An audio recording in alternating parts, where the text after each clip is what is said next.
ver, Pedro Castillo, hoy ha continuado una sesión más del juicio que se sigue en su contra, acusado por haber intentado dar un golpe de Estado, y tenemos algunas imágenes de lo que ha sido esta jornada. Y Pedro Castillo se volvió a quedar sin abogado. La defensa que había acreditado, defensa pública, la sesión anterior, renunció porque dijo que se le había faltado el respeto, que además Pedro Castillo lo había denunciado de haberlo grabado de manera ilegal. Y dijo también que en ningún momento hubo intención por parte de Pedro Castillo de colaborar, ¿no? De armar una defensa en conjunto. Por su parte, el INPE ha decidido iniciarle un proceso disciplinario porque él se declaró en huelga de hambre. Así que lo van a aislar, le van a prohibir las visitas como parte del reglamento interno del Instituto Nacional Penitenciario. ¿Complicada la situación de Pedro Castillo o no? ¿A qué está jugando? ¿Cuál es su estrategia? Vamos a conversarlo y debatirlo con dos abogados penalistas que nos acompañan esta noche, uno más cercano a Pedro Castillo que el otro. Julio Rodríguez y Elio Herrera. Gracias a los dos por acompañarme. Bienvenidos. Muy buenas noches, Tatiana. Buenas noches, doctor. Un placer para mí, como siempre. Más cercano a Pedro Castillo, Elio Herrera. Doctor, ¿se confirma que va a ser su abogado eso o todavía? Bueno, hemos tenido algunos acercamientos con familiares directos, muy preocupados por la situación del profesor Castillo, amigos también, que a raíz de esta situación han podido evidenciar tal vez que por el momento mantiene una falta de orientación jurídica con respecto al incidente judicial que tiene, que es de especial relevancia y trascendencia. Pero finalmente esta decisión la tiene que tomar el profesor Castillo, quien por el momento ha mantenido esta posición de desconocer, en este caso, la autoridad o legitimidad de la sala, pensando a futuro de buscar una nulidad con respecto a la composición del mismo, ¿no? De acuerdo, justamente ese es el punto, ¿no? Pedro Castillo está en una situación convulsa, se declara en rebeldía, tiene algunas declaraciones y calificativos en contra de los magistrados, se declara en huelga de hambre. No se descarta que esto sea parte de una estrategia. ¿Cómo lo ve usted, doctor? A ver, Tatiana, yo ya lo había comentado antes. Yo creo que no podemos equivocarnos y pensar que estamos hablando de un Castillo improvisado. Este es un Castillo que está planificando estratégicamente sembrar eventualidades de ilicitud para poder ir a tribunales internacionales. ¿No? Para tratar de ahí de buscar pues alguna decisión que le sea favorable. ¿En razón de qué? En razón de que, en buena cuenta, lo que se ha escuchado del Ministerio Público es básicamente una imputación que lo puede llevar a la aplicación de 34 años de pena privativa de libertad. O sea, su situación es extremadamente delicada. Por lo tanto, el tener esa actitud frente a magistrados, sobre todo de trayectoria bastante amplia, ¿no? O sea, el doctor José Neira es un magistrado, profesor universitario, con una trayectoria pero muy experimentada en lo que es manejo de procedimientos de altos dignatarios. Entonces, y se ha mantenido ecuánime, razonable, lo ha tratado de llevar al escenario de que entienda que su posición es una posición que lejos de ayudarlo lo va a perjudicar en este juicio. El rechazar la defensa no es otra cosa más que el buscar automáticamente no tener quien en el procedimiento lo ampare. Y además de eso, como yo diría, no es un balazo al pie, sino son dos, irse a huelga de hambre porque, a ver, el alumno de Derecho de primer ciclo le va a decir, ¿cómo vas a ir a huelga de hambre cuando tú eres un interno? Que usted haga huelga de hambre, Tatiana, que el doctor Riera haga huelga de hambre, que yo haga huelga de hambre, somos ciudadanos libres. Lo podemos hacer, no vamos a tener ninguna consecuencia. Él está sometido al régimen penitenciario. De acuerdo. Y por lo tanto tiene que cumplir las reglas. Y es una falta grave el colocarse en rebeldía de ingesta de alimentos y declararse en huelga de hambre. Claro. Tipificado desde antes. Entonces, está metiendo dos balazos al pie. No lo pueden mandar, entre comillas, al hueco, porque donde está, no hay hueco, está solo. De acuerdo. Entonces, ¿qué significa enviarlo al hueco en la jerga penitenciaria? Aislarlo. Claro. Entonces, lo que ha hecho el INPE es aplicar el Código de Ejecución Penal. De acuerdo. Entonces, usted sostiene que él está dilatando un poco la situación para que vaya a instancias internacionales, sí, claro, ¿no? Como que esa vendría a ser, digamos, la salida que está vislumbrando. Usted, doctor Riera, ¿cómo ve la situación de Pedro Castillo y este acto de rebeldía, huelga de hambre y todo lo que estamos viendo, ¿no? Rechazando a sus abogados. El profesor Castillo no ha tomado hasta el día de hoy conciencia de que este juicio va a continuar. Y definitivamente la posición que está tomando no es la correcta. Hemos tenido la oportunidad, quien habla también, de participar en audiencias en las cuales está el doctor Neira y magistrados tan ilustres también, con los cuales podemos coincidir o no, perder un caso, ganar un caso, pero sin duda alguna, como toda autoridad judicial, merece respeto. Considero que en este momento ha sido asesorado jurídicamente, no de una forma idónea, porque está rechazando a la posibilidad que tiene de defenderse. Esta posibilidad de ganar este incidente judicial a futuro en la vía internacional la puede hacer, pero se puede mantener incólume, puede mantenerla en el tiempo defendiéndose. Lamentablemente esta posición no lo beneficia, lamentablemente a la par, incumplir con normas administrativas tampoco beneficia. Sin duda alguna, lo único que está generando el profesor Castillo es tener medidas disciplinarias como alejamiento de visitas y otros más que no generan nada positivo en el caso en concreto. De acuerdo. Sobre el tema de la huelga de hambre, uno de sus abogados, porque tiene, dicho sea de paso, varios abogados, pero en temas internacionales, Guido Croxatto, abogado de nacionalidad argentina, ha dicho que el proceso está viciado porque esto inició ya con un punto declarado nulo desde su punto de vista, y es la vacancia. Dice que no se siguió, el Congreso no siguió con un proceso constitucional apropiado para vacar a Pedro Castillo, motivo por el cual lo que ha venido después, en este caso el proceso penal, ya no tiene sentido. Vamos a escucharlo y me dicen ustedes qué piensan. Penal, que es lo que estamos viendo ahora, está viciado, y si Castillo lo convalida y si la defensa participa, de alguna manera está convalidando un acto que es nulo, porque la vacancia es nula. Si la Constitución establece un procedimiento y dice que hacen falta un número mínimo de votos para vacar legalmente un presidente, no lo pueden vacar con 3 votos menos, que es lo que sucedió. A ver, parece que él confunde, o más bien entrelaza el tema político-constitucional con lo penal, pero me dirán ustedes que son los especialistas. A ver, mira, parte evidentemente de una falacia, porque estamos ante opiniones, lamentablemente, que no son opiniones jurídicas. Son opiniones de quien lo ha venido asesorando desde el extranjero. O sea, es una opinión que está totalmente parcializada. Y además, vuelvo a repetirte, su base es una base errada. La nulidad, ¿no?, en un proceso es nulo y no lo es ayer, no lo será mañana, ni lo es hoy. La nulidad es permanente y se puede invocar en cualquier momento. Y no hay convalidación de lo nulo cuando estamos hablando de afectación de derechos fundamentales. Y no hay convalidación. O sea, está totalmente errado. Entonces, que él ejerza su defensa el día de hoy porque trate de menguar la posibilidad de la imposición de una pena de esa magnitud, no significa que si ha habido nulidad, esta no pueda ser invocada después. Eso es falaz. Por lo tanto, es una posición, creo yo, absolutamente, desde mi perspectiva, ideológica. Y no es una posición que tenga, pues, la sustancia jurídica necesaria.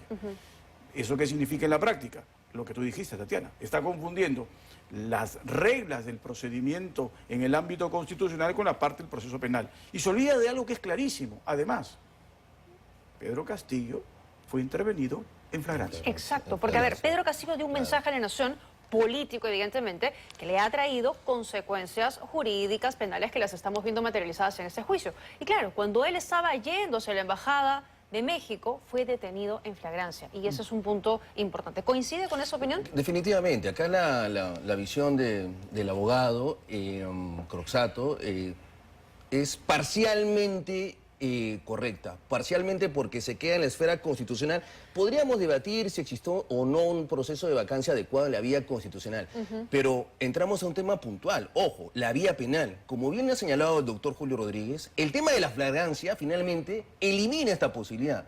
Lamentablemente, la percepción que tiene el colega, creo que argentino, me parece, es, no es completa, ha omitido pronunciarse sobre el tema de la flagrancia delictiva, no se puede cuestionar ello, y al día de hoy lo que tiene que hacer el profesor Castillo es defenderse en juicio, en la etapa de juzgamiento, actuando la prueba. La nulidad existe, y basta con defenderse y hacer presente que no convalida ningún acto para dejar constancia que eso no puede ser aprobado, pero es la vía pertinente, la etapa de juzgamiento. El tema de la flagrancia es algo que se le ha escapado al doctor, al colega, y no considero que sea lo más adecuado orientar, en este caso, al profesor Castillo desde un punto de vista ideológico. Estamos en juicio. Claro. Y el juicio no se ve una perspectiva ideológica, sino bases jurídicas. Claro, porque esa parece ser un poco la estrategia que están siguiendo, ¿no? Porque él dice, si Castillo convalida y si la defensa participa, van a convalidar ese acto que es nulo. Entonces prácticamente le está diciendo, sigue petardeando, ¿no? Y sigue actuando de esta manera, declárate en rebeldía, huelga de hambre, elimina y despide a todos los abogados que tengas, porque por ahí no va, todo es nulo, todo el proceso está nulo, está viciado.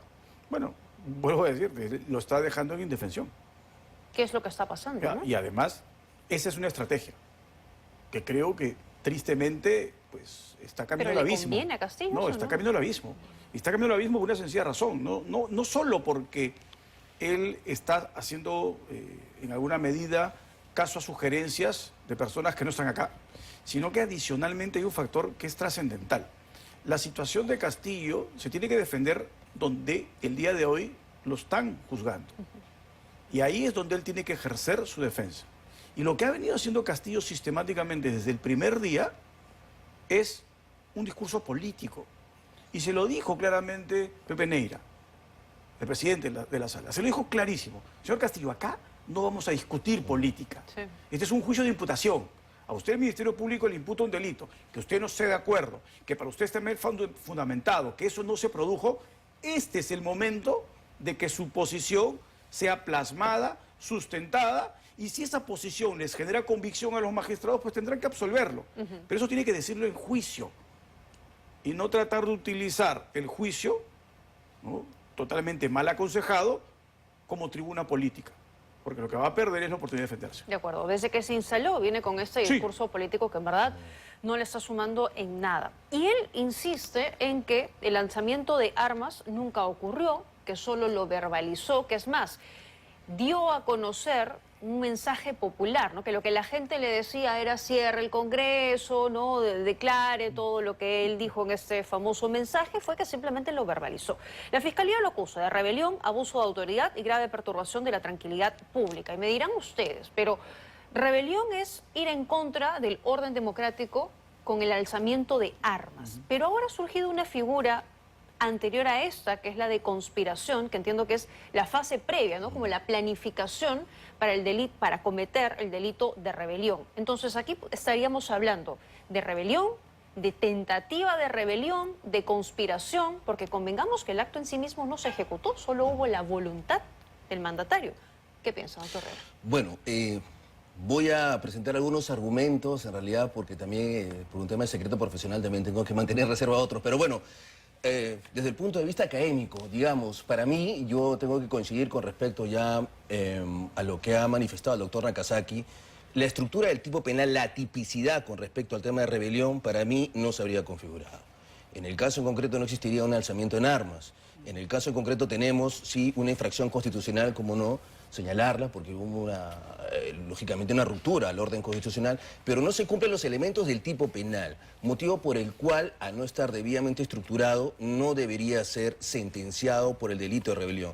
Conspiración, punto muy importante, muy complicado que los demás implicados en este tema, Los coimputados. los coimputados vayan a decir, oiga, sí, conspiró conmigo. Entonces solamente le quedaría a Fiscalía probar que conspiraron. ¿Qué tenemos? Además de, digamos, la aparición en este lugar, en este salón presidencial con respecto a las personas. Nadie va a decir que conspiró. Entonces solamente le queda a Fiscalía probar que han conspirado. ¿Qué tenemos? Levantamiento, en este caso, de reserva de las comunicaciones. Un día anterior se estaba coordinando lo vinculado al tema de la defensa en el Congreso de la República. ¿Cómo Fiscalía podría probar que justamente conspiraron? Más allá de una teoría, considero yo, fuerte, pero muy creativa de Fiscalía, algún elemento sólido para sostener que existe elementos de convicción para la tipología de rebelión no existe. ¿Y la Desde mi punto de vista. tentativa de rebelión, eso configura, Vea existe? usted que para que se dé en este caso, tendríamos en todo caso que coincidir que en la medida que el delito que no se dio, estaríamos hasta un escenario de tentativa. Bueno, pero la voluntad, digamos, el mensaje a la nación Claro, en sí mismo. nadie puede negar el hecho de que existió el mensaje, pero el delito finalmente no se produjo. De acuerdo. No ha existido ningún policía, miembro de las Fuerzas Armadas, que haya hecho referencia, que le hizo caso al presidente Castillo y por eso fue a poner un candado al Congreso. No existe.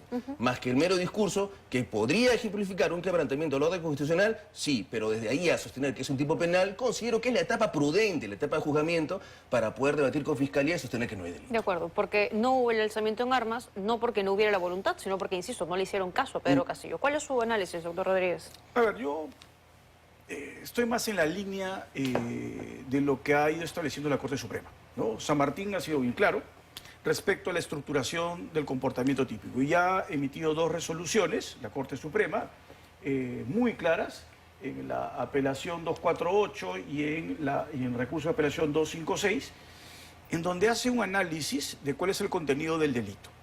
y cuál es la naturaleza de este delito. Para que se entienda, el delito de rebelión es un delito donde no me castigan ningún resultado. Simplemente es emprender la actividad. Ya. ¿Y cuál es la actividad? El alzarse en armas. ¿Cuál es el objetivo del alzarse en armas? Y lo dice acá claramente el Código Penal. Es modificar el régimen constitucional, entre otros supuestos. Como Este es ocurrió en que el caso de Fujimori. Así es. Y este es en el que calzaría el comportamiento de Castillo. Ya. ¿Qué significa alzarse en armas? No significa alzarse en armas, como han dicho algunos, de manera absolutamente ridícula, de espaldas a lo que dice la doctrina y a lo que dicen muchísimos autores que han sido citados en estas decisiones de la Corte Suprema. Yo le voy a exigir al que se alce en armas que agarre una metralleta y que sea él el que comande. Eso es propio de la década del 70. Eso ya ha sido superado largamente. Lo que se exige es que la persona tenga el poder de convocar desde su autoridad a aquellas personas que tienen las armas. Él es el jefe supremo de la policía. De acuerdo. Y él dio las órdenes claramente en ese mensaje: cierren esto, cierren esto, cierren esto. No es un delito en donde yo tengo que necesitar un resultado. No tengo que acreditar que se cerró el Congreso. Basta que él haya dado esa orden desde la perspectiva de autoridad. Y en derecho penal, eso es básicamente lo que significaría la configuración del delito. De acuerdo. Pero Y eso por lo entonces tanto, sí cabría. como dice la Corte configuración. Suprema, para mí, eso es lo que en juicio se tiene que debatir. Y si se debate eso en juicio y la Fiscalía sustenta adecuadamente su posición, tiene bastantes posibilidades de obtener una condena. Porque yo no necesito acreditar que cerraron el Congreso, que cerraron el Poder Judicial, que pusieron una tanqueta en el Ministerio claro. Público. No, porque ya ese es el resultado, que el tipo penal no me lo exige. Caramba, interesante, ¿eh? Puntos de vista completamente diferentes, opuestos, y vamos a ver igual cómo va el desarrollo de este juicio y cómo finalmente demuestra el Ministerio Público que sí hubo el delito de rebelión. Vamos con Gustavo Bobbio, ha sido ministro de Defensa de Pedro Castillo, llegó hoy a la audiencia a declarar en calidad de testigo y tuvo algunas declaraciones al respecto. Dijo que él estuvo presente al momento que Pedro Castillo leyó el mensaje de la Nación, pero que prefirió no decir nada para que se suicide solo. Escúchelo. Yo respeto las jerarquías. Yo dejo que cada quien se suicide solo. Se ha suicidado políticamente. Claro, ¿cómo lee eso? O sea, para mi juicio deben darle 3, 4 años, fue por estúpido, ¿no? Pero no por haber hecho un golpe de Estado. Por tonto. A ver, ¿Usted era consciente de lo que leía, usted cree o no? No lo sé, estaba temblando, pero no es idiota tampoco. Voy a decirme que no sé nada porque no sé nada, ¿no? Y que también no me parece, no he hablado para que no me acusen de complotar. Ajá, no ha hablado para que no lo acusen de complotar. Y claro, aquí hay varios actores, ¿no? Varias personas coimputadas. Hoy está Betsy Chávez, Aníbal Torres principalmente y otros además. Y la Fiscalía ha establecido una especie de roles para cada uno de ellos para, digamos, determinar la participación en la comisión de estos delitos. Pero Pedro Castillo en estas audiencias ha tratado de librarlos y ha dicho: yo hice esto solo, yo escribí el mensaje solo. ¿Por qué Pedro Castillo se inculparía? ¿Qué ganaría con eso? Bueno, desde mi punto de vista, jurídicamente no podría hacerlo porque podría aceptar con ello conspiración. Y evidentemente también los demás imputados, al momento de aseverar que pudieron coordinar este tipo de mensaje, necesariamente van a conyugar con Fiscalía, que no tiene nada hasta el día de hoy más que una tesis muy creativa de sostener que existió conspiración. El hecho que 2 o 3 personas estén en ese recinto no necesariamente acredita que ellos prepararon el discurso, que coordinaron un día antes. Es un indicio que tendrá que servir en juicio para determinarlo. Pero en el caso concreto, bastaría con que uno de ellos acepte algo que no ha aceptado al día de hoy para sostener que había conspiración y no la hay. ¿Y usted por qué cree que Pedro Castillo se inculpa y le resta responsabilidad a los demás? Bueno, evidentemente lo que busca es menguar la responsabilidad porque en su momento, para valorar la pena, el Ministerio Público está considerando pluralidad de agentes. Eso es parte de la estructuración de cuánta pena le solicito. Y evidentemente si dice que no hay varios y no está solo, lo que está aspirando también eventualmente es que la pena sea menor. Y además decir, pues yo no puedo rebelarme solo. Se está buscando defenderse. Pero otra vez, una defensa absolutamente torpe, ¿no? Claro. Porque, a ver, seamos objetivos. La idea de Castillo de entender que con esto se libera a él y libera a los demás, no lo ayuda en nada si es que esto no está plasmado en un acto de defensa, no simplemente en lo que él dice. Lo que él dice es básicamente de ninguna manera prueba, es su dicho. ¿Y es tomado en cuenta por los magistrados? Lo escuchan, obviamente, lo tienen que escuchar, pero lo que van a tener que tomar en cuenta son los elementos de prueba que el Ministerio Público va a llevar a juicio. Claro. Y por lo tanto, que él diga, no, lo hice solo, no lo hicieron los demás, es irrelevante. Pero hay que darle un dato objetivo de la realidad. Tristemente, usted ha escuchado hablar a Castillo, ¿no? Lo hemos escuchado hablar todos, ¿no? Y lamentablemente su estándar intelectual no lo lleva a que pueda redactar ese mensaje. Pues. Sí, de acuerdo. Así de simple, máximas de la experiencia. Si no sabe ni siquiera conjugar los verbos, si no tiene identificación de género cuando habla, ¿cómo le vas a pensar que este personaje redactó ese mensaje? De acuerdo, de acuerdo. Y a esto hay que agregar lo que la Fiscalía ha encontrado en la computadora de tal. Entonces ya tenemos Exacto. elementos que se van hacen... armando. Así es, ¿Y se correcto. puede resistir Pedro Castillo al juicio? Porque él también hace unos días se quería retirar, no quería ser parte de la audiencia. ¿Puede resistirse? No, definitivamente no va a poder frustrar la continuación del juicio. Estas asesorías que se le brindan a nivel internacional de dinamitar la estructura de la etapa de juzgamiento no tienen lamentablemente eco, lógicamente aquí en Perú. Ya sería una estrategia de defensa pues continua de todos los imputados. Nuevamente el profesor Castillo está siendo mal orientado desde ese punto de vista.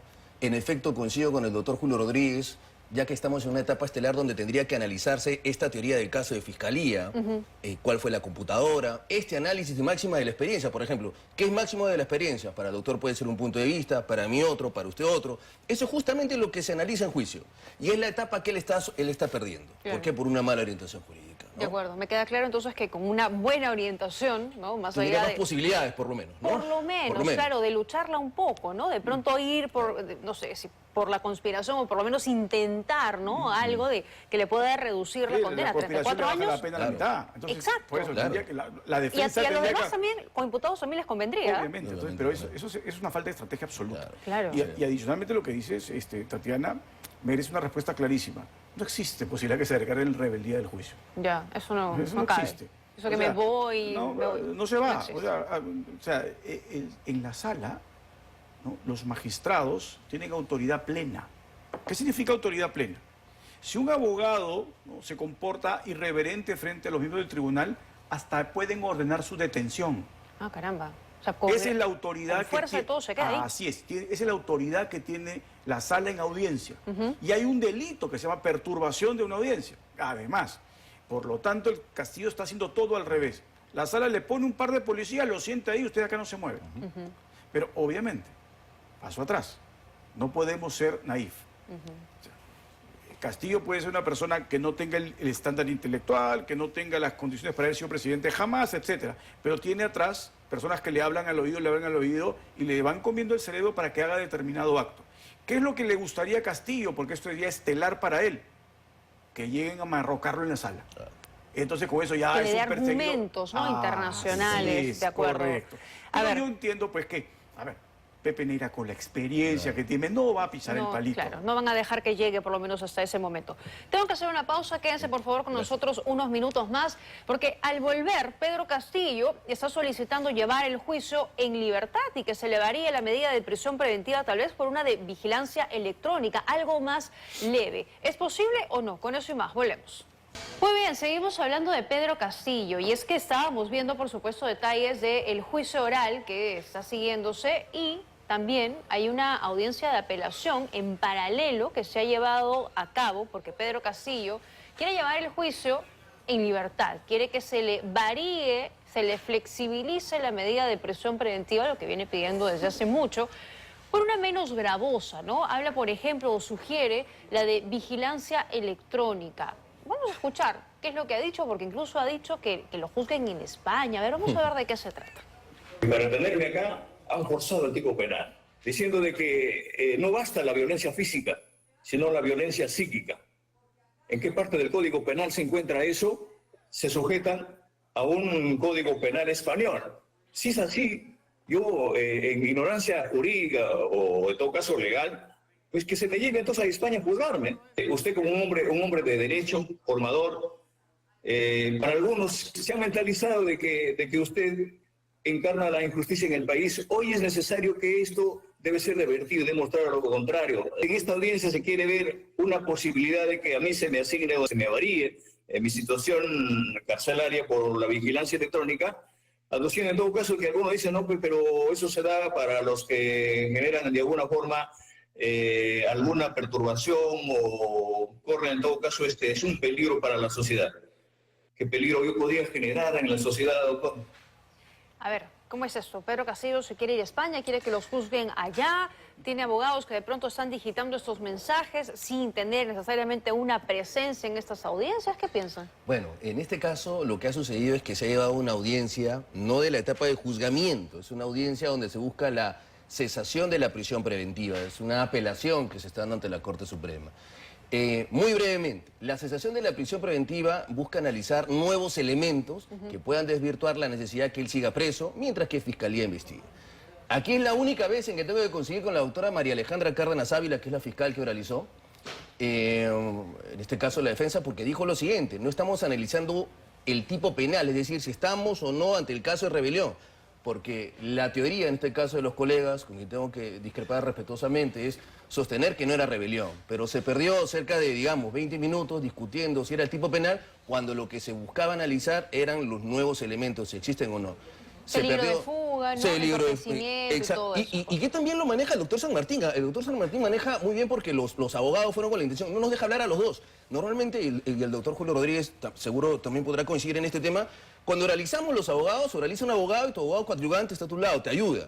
Pero no oralizan dos abogados, pero los dos abogados querían oralizar al mismo tiempo. Ya. Entonces, con la intención de perturbar el juicio, el doctor San Martín observó esto y dijo, bueno, van a hablar en este caso. De acuerdo. Dejó la posibilidad, manejó muy bien el doctor San Martín este tema y finalmente no se consiguieron los objetivos planteados por la defensa, ¿no? Con respecto a Cicier. ¿Y este comportamiento de Pedro Castillo puede ser tomado en cuenta en el juzgamiento, en la etapa de juzgamiento, o son cosas que van por cuerdas separadas? No, para nada. Y ahí lo que vuelve a demostrar Castillo, tristemente, es, y él lo reconoce, él es un ignorante del derecho, pero creo que es un ignorante que va más allá del derecho.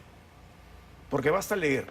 ¿Qué es lo que él criticaba, entre comillas? Y además, lo critica frente a alguien como César San Martín, que como lo hemos comentado alguna vez, César puede ser probablemente el mejor vocal supremo que hemos tenido en los últimos 40 años. ¿Verdad? Una trayectoria impecable, un magistrado que además es profesor universitario, que tiene una serie de libros, que además es reconocido internacionalmente. Entonces no estamos hablando de alguien improvisado. Y eso, ¿cómo se trasluce en sus decisiones? Eso se llama motivar. Y lo que hace San Martín es motivar. ¿Cómo motiva? Citando lo que dicen los expertos. Los expertos de acá, pues hay pocos expertos en procesal penal. No son tantos. Entonces, ¿qué tiene que hacer? Citar lo que dicen los expertos que saben más que uno. Y cita a los maestros españoles. Eso no significa que le están aplicando la ley española. Le están aplicando criterios de interpretación, ¿no es cierto?, que se llama doctrina, los que escriben otros, respecto a la norma. Por eso preguntaba a ver si Pedro Castillo de pronto estaba siendo asesorado por otros abogados que algo le estaban vigilando, porque pensar, decía, ¿de dónde sacó lo de la legislación española? Y lo saca porque los autores que cita San Martín, varios de ellos, son autores españoles. Y algunos de ellos están opinando no de la norma española, algunos de ellos están opinando además de nuestra norma. O sea, leyó mal, interpretó todo mal. A ver, la pregunta es, ¿podrá leer una resolución y entenderla? Tan más fácil es que llueva para arriba. Ya. Bueno, recomendación para Pedro Castillo: consígase un buen abogado que lo asesore en estos casos y deje la estrategia política. De pronto el doctor Riera ya ha puesto, digamos, sus servicios a su disposición, ya depende de él, ¿no? Necesita pues una orientación adecuada y esta es una batalla que se tiene que realizar desde el punto de vista jurídico, como ya bien ha sido discutido acá, ¿no? De acuerdo. Vamos ahora con otro tema. Desde el Congreso, desde el gobierno, además, se están sumando cada vez más voces para reorganizar el Ministerio Público. Y esto resulta interesante porque en ambos lados hay muchas personas que están siendo investigadas por esta institución. Vamos a ver rápidamente la nota que hemos preparado y me cuentan qué piensan. Cada vez suena más fuerte la propuesta para intervenir al Ministerio Público. Y si bien aún no se ha presentado un proyecto en el Congreso, se suman diversas voces a favor de una reorganización de la Fiscalía. Una de ellas es la del Premier Gustavo Adriancén. Si usted me pregunta a mí, sí creo que es necesario tomar cartas en el asunto frente al desgobierno que existe, frente a las erráticas decisiones que se están tomando, frente al ostracismo al que están condenando al Ministerio Público, quien ahora lo dirige. Yo creo que se hace indispensable, por lo menos, discutir el tema. Horas antes, la vicepresidenta del Parlamento, Patricia Juárez, no dudó en cuestionar el trabajo que viene desarrollando la fiscal de la Nación, Delia Espinosa. Un enfrentamiento permanente, constante, lo vemos entre el Ministerio del Interior, la fiscal de la Nación. Nosotros hemos invitado inclusive a todos, al Poder Judicial, al Ministerio Público, para debatir sobre las normas que en alguna medida pudieran afectar la lucha contra la criminalidad, y quien no ha asistido es la fiscal de la Nación. Para la congresista Susel Paredes, hay una arremetida contra la Fiscalía y mostró su preocupación por quienes estarían detrás. La doctora María Elena Ledesma, ex presidenta del Tribunal Constitucional, lo ha dicho clarísimo. Los delincuentes tienen como una de sus metodologías atacar a quien los acusa y quien los juzga. Entonces, por favor, respetemos la separación de poderes y los órganos autónomos como el Ministerio Público. Sin embargo, fue el presidente del Congreso, Eduardo Salguana, quien cuestionó a la fiscal de la Nación por su actitud poco amistosa. Lo que observo que desde el principio la fiscal de la Nación no ha tenido una actitud, digamos, cordial, amistosa, de buscar una relación con los poderes del Estado. Lamentablemente esa no es la realidad. Hay una situación tensa entre el Ministerio Público y el Poder Ejecutivo. Hay una relación también no tan armoniosa con algunos sectores del Congreso de la República y creo que eso no contribuye en realidad a generar un nivel de estabilidad. El ministro del Interior, quien es uno de los protagonistas de este enfrentamiento, no solo habla de una posible reforma de la Fiscalía, también incluye al Poder Judicial. El sistema tiene que trabajar de manera conjunta, el sistema necesita algunas reformas, no solamente normativas, sino también de reconocimiento. Pero finalmente, la cuestión de la existencia de algún tipo de reforma o no al Ministerio Público, al Poder Judicial, al propio Ministerio del Interior, compete exclusivamente, en este caso, al Congreso de la República. Pero este no sería el único problema que enfrenta el Poder Judicial.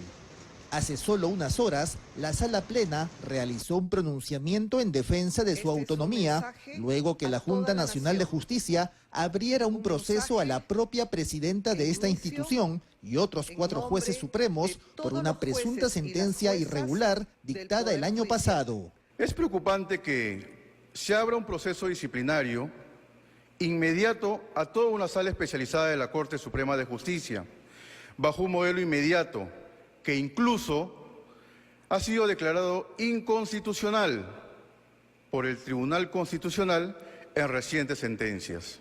Ello vulnera clamorosamente la independencia judicial.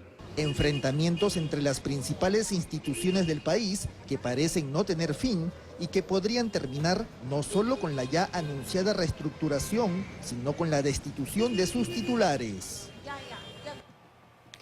A ver, me tengo que ir a una rápida pausa, pero regreso de inmediato para conocer sus opiniones respecto a esa propuesta que va ganando más fuerza. Intervenir, reorganizar el Ministerio Público, algunos hablan incluso hasta del Poder Judicial. Así que tras la pausa volvemos con eso y también con las declaraciones que ha dado el jefe de gabinete, Gustavo Adriancén, quien dice que duda de la veracidad del audio de Patricia Muriano, ex amiga, ex secretaria de la presidenta Dina Boluarte, sobre las cirugías y sobre que habría también ella modificado su historial médico. Con eso y más, regresamos.